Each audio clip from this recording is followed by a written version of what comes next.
latest news headlines from Newfound News. Good morning. It is Thursday, July 23rd.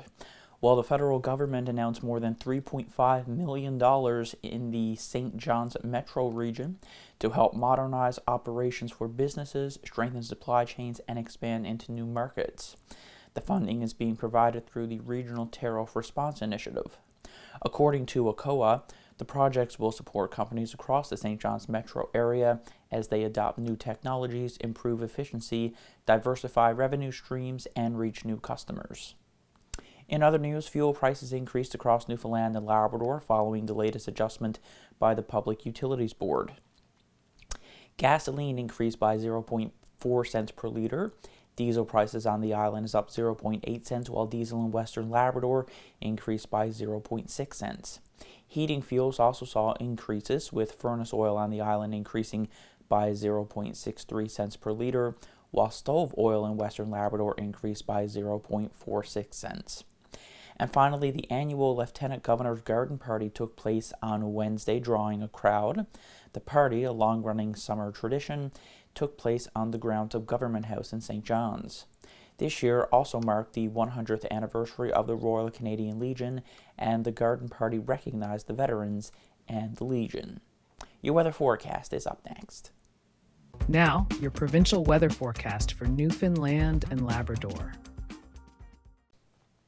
We'll take a look right now at your weather forecast. There is a yellow level rainfall warning in effect still for Burgeo to Ramea. Rainfall amounts of 40 to 60 millimeters is possible, except locally 80 in some areas, and that is from now until early tomorrow morning. The radar across Newfoundland this morning, there is a pocket of rain just to the west of the Burin Peninsula, so for the Conagra area. Other than that, though, it is fairly clear across the province. Taking a look at your satellite imagery, it's mostly overcast for most of Newfoundland. We do have a few sunny breaks along the west coast and a few sunny breaks up toward Labrador as well. Your current weather conditions right now, well, it is fairly pleasant across most of the province. We are looking at sun and cloud right now in St. John's and 22 degrees. It is fairly cloudy, though, for central, the west coast, and the south coast. And in Labrador this morning, we are looking at a mix of sun and cloud for most areas, but certainly more clouds than sun. Across Newfoundland and Labrador today, it is going to be wet for most areas. St. John's, though, we are looking at a mix of sun and cloud, 26, with the humidex to feel closer to 30 today. Gander, sun and cloud, and 25. However, once you get west of Gander, we are looking at rain, or at least the risk of some rain today. But Port aux Basques, for example, will see rain today, Corner Brook, and the south coast as well.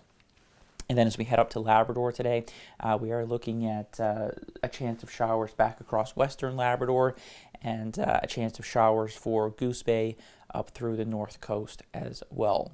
The rainfall forecast now for Newfoundland and Labrador for the next 3 days. You'll notice there along the south coast and the Avalon, we are going to pick up some significant amounts of rain over the next 3 days. The forecast now overnight tonight for Newfoundland. St. John's tonight clear, only getting down to a low of 19 degrees. And we are looking at rain continuing for the remainder of the province, for the island anyway. And in Labrador tonight, there is a chance of showers for most areas. And that is a look at your forecast for your Thursday.